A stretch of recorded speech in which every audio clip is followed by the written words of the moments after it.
साथियों, कैसे हैं आप सब। स्वागत है आपका एक बार फिर आपके अपने YouTube channel Shri Shyam classes. जी हाँ साथियों, एक बार फिर मैं आपके सामने लेकर आया हूँ पार्ट 22 जो अपने जीके का जीएस का जो पार्ट है, अपने 22वां पार्ट है, वो मैं आपके सामने लेकर आया हूँ। 21 पार्ट अपने आज से पहले हो चुके हैं। 21 पार्ट का मतलब है प्रत्येक पार्ट में 25 प्रश्न, यानी कि 525 प्रश्न मैं आपके सामने लेकर आ चुका हूं। उन 525 प्रश्नों में शुरू के जो 200 प्रश्न थे अपने बायोलॉजी के थे। अगले 200 प्रश्न यानी 201 से 400 तक प्रश्न जो थे वो केमिस्ट्री के थे।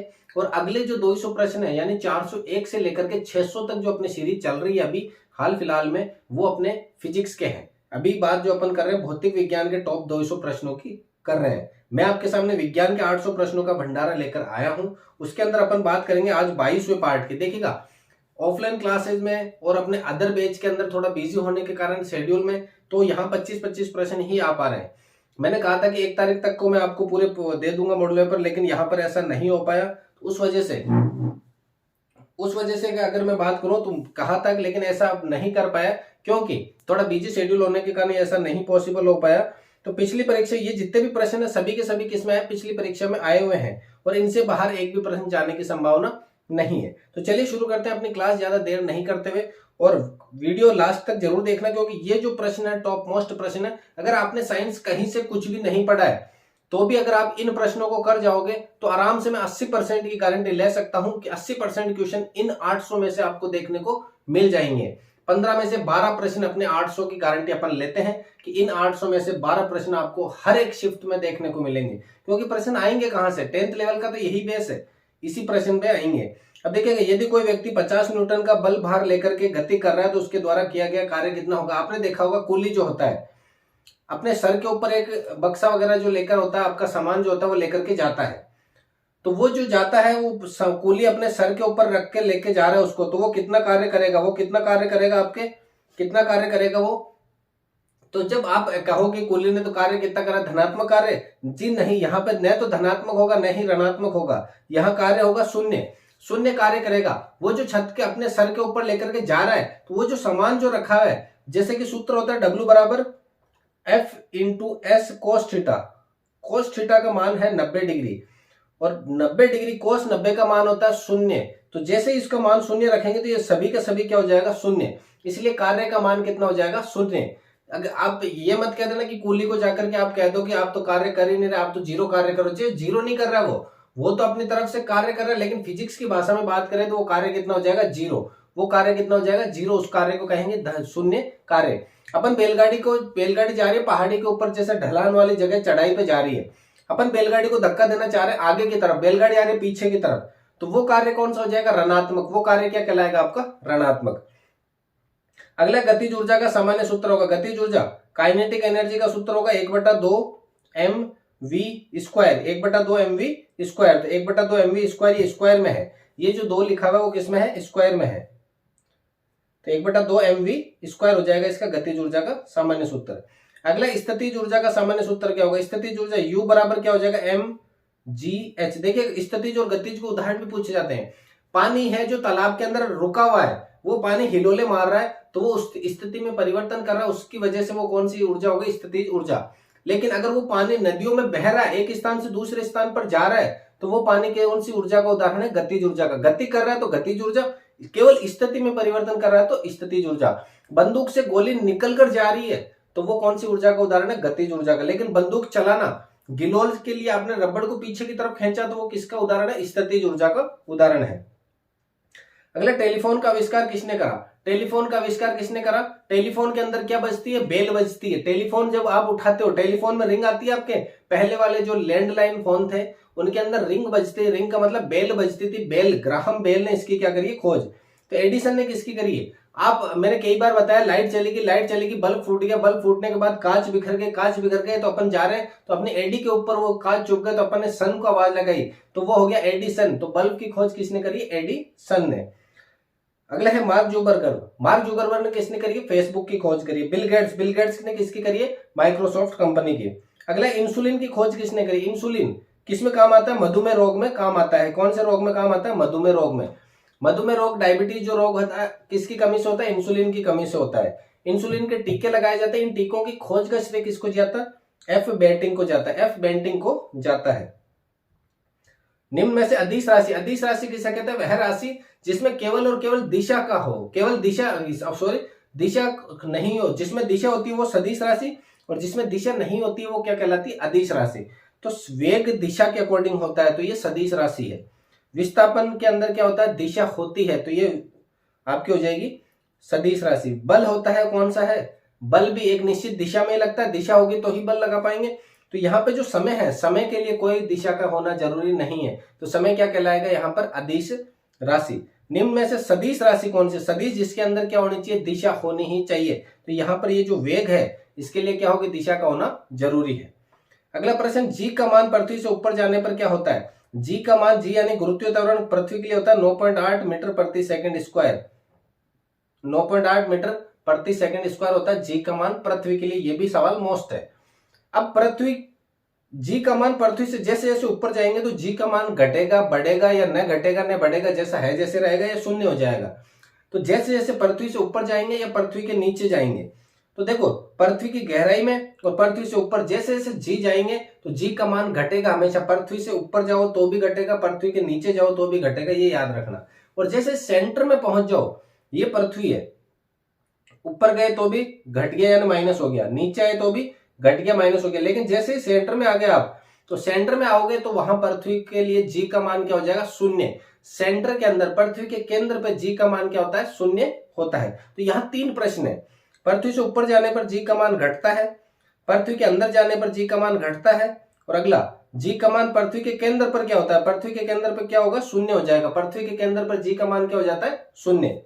नेक्स्ट है, जब लिफ्ट ऊपर जाती है, जब लिफ्ट क्या होती है? ऊपर की तरफ जाती है तो व्यक्ति का भार, देखिएगा आप लिफ्ट में अनुभव करते होंगे कि जैसे लिफ्ट ऊपर की तरफ जाती है तो अपना भार बढ़ जाता है, अपना भार अपन को लगता है कि बढ़ा हुआ प्रतीत होता है। ऐसा क्यों होता है? क्योंकि लिफ्ट अपने जो भार है उसको साथ लेकर के जाने की कोशिश करिए, अपना जो शरीर है वो वहीं के वहीं रहना चाहता है। जैसा न्यूटन का अपने स्थिर अवस्था का नियम कहता है, उस नियम के अनुसार व्यक्ति का वजन क्या होता है? बढ़ जाता है। लेकिन जब लिफ्ट नीचे की तरफ आती है तो व्यक्ति का वजन क्या होता है? घटता है। जब लिफ्ट नीचे की तरफ आती है तो व्यक्ति का वजन क्या होता है? घट जाता है। क्यों घट जाता है? क्योंकि व्यक्ति तो रहेगा वहीं की वहीं, व्यक्ति रहेगा वहीं की वहीं, व्यक्ति तो उसी जगह रहेगा, लेकिन लिफ्ट नीचे आ रही है तो उस वजह से उसको क्या लगता है कि उसका वजन जो है वहीं की वहीं है। इसलिए व्यक्ति जब नीचे की तरफ आता है तो उसको उसका वजन क्या लगता है? घटता हुआ प्रतीत होता है। अगला है, जब लिफ्ट स्वतंत्र पूर्वक नीचे गिरती है तो व्यक्ति का भार। लिफ्ट है, आपने देखा होगा लिफ्ट तार के सहारे चलती है, लेकिन अगर तार टूट गया या कट गया बीच में से तो क्या होगा?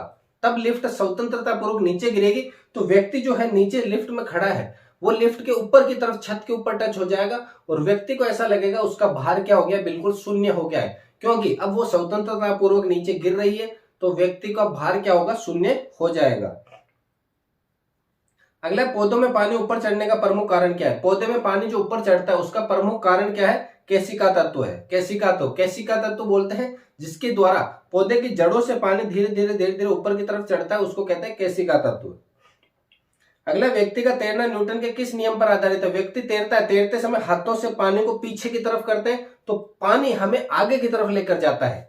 पानी हमें क्या लेके जाता है? आगे की तरफ। व्यक्ति का चलना, चलते समय अपन जमीन को पीछे की तरफ धक्का देते हैं तो व्यक्ति आगे की तरफ चलता है।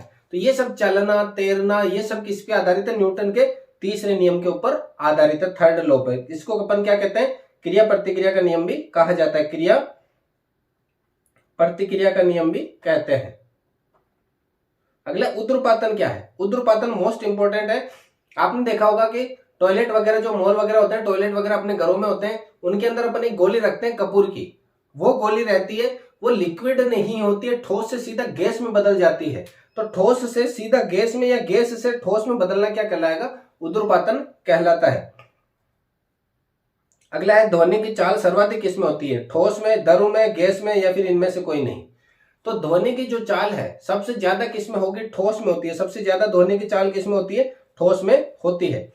नेक्स्ट प्रश्न है, प्रकाश की गति क्या है? प्रकाश की गति कितनी है? प्रकाश की गति देखिएगा, यहां पे दो ऑप्शन है 331 के, कंफ्यूज मत होना। 331 मीटर प्रति सेकंड है, मीटर प्रति सेकंड, ये नहीं कि 331 किलोमीटर प्रति सेकंड। तो ये पहला कट जाएगा, सी इसका क्या हो जाएगा? सही। अगला है 1 एचपी में कितने वाट होते हैं। 1 एचपी के अंदर कितने वाट होते हैं, 1 हॉर्स पावर, एक अश्व शक्ति। एक अश्व शक्ति में कितने एचपी होते हैं, एक अश्व शक्ति में कितने हो जाएंगे, 746 वोल्ट हो जाएंगे, 746 वोल्ट हो जाएंगे।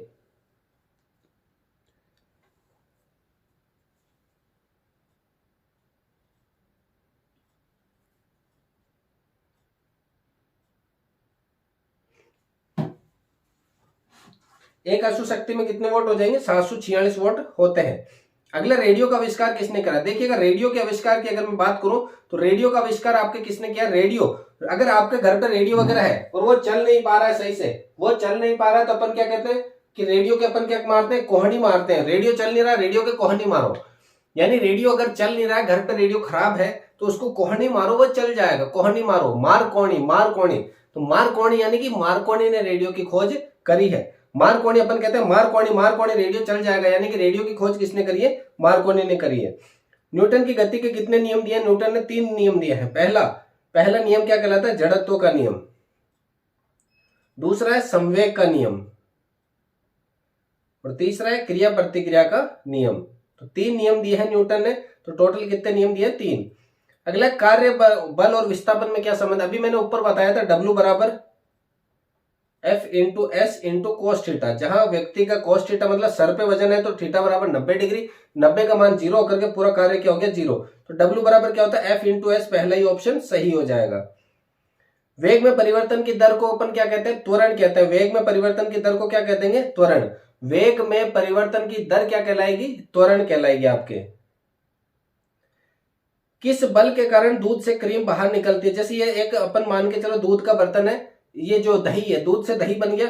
अब अपन यहाँ पर इसको हिलाते हैं, इस तरफ बाहर की तरफ करते हैं, बाहर की तरफ, अंदर से बाहर की तरफ हिलाना होता है। अपन इस तरह से हिलाते हैं, या फिर मशीन जो होती है वो बीच में सेंटर में होकर घुमाती है पूरे चारों तरफ, तो अंदर से बाहर की तरफ आता है। और अंदर से बाहर की तरफ आने वाले बल को अपन कहते हैं अपकेंद्रीय बल। इसको क्या कहते हैं, अपकेंद्रीय बल। तो दूध से क्रीम जो बनती है वो किस बल के कारण बनती है, अपकेंद्रीय बल के कारण। अगले, वह कौन सा पदार्थ विद्युत का सुचालक नहीं है। सुचालक मतलब करंट नहीं आता है। लकड़ी, देखिएगा, लकड़ी, स्टील, लोहा, प्लेटिनम, आप सब समझ गए होंगे कौन से में करंट नहीं आएगा, लकड़ी में करंट नहीं आता है। तो अगला है, झूठ का पता लगाने वाला यंत्र कौन सा है। झूठ का पता लगाने वाला यंत्र कौन सा है, एमीटर, वोल्टमीटर, पॉलीग्राफ या बैरोमीटर। तो ये प्रश्न मैं आपके लिए छोड़ रहा हूं। इस प्रश्न का जवाब आपको देना। 550 प्रश्नों का जो जवाब है, 550वां प्रश्न, इसका जवाब आपको कमेंट में देना है।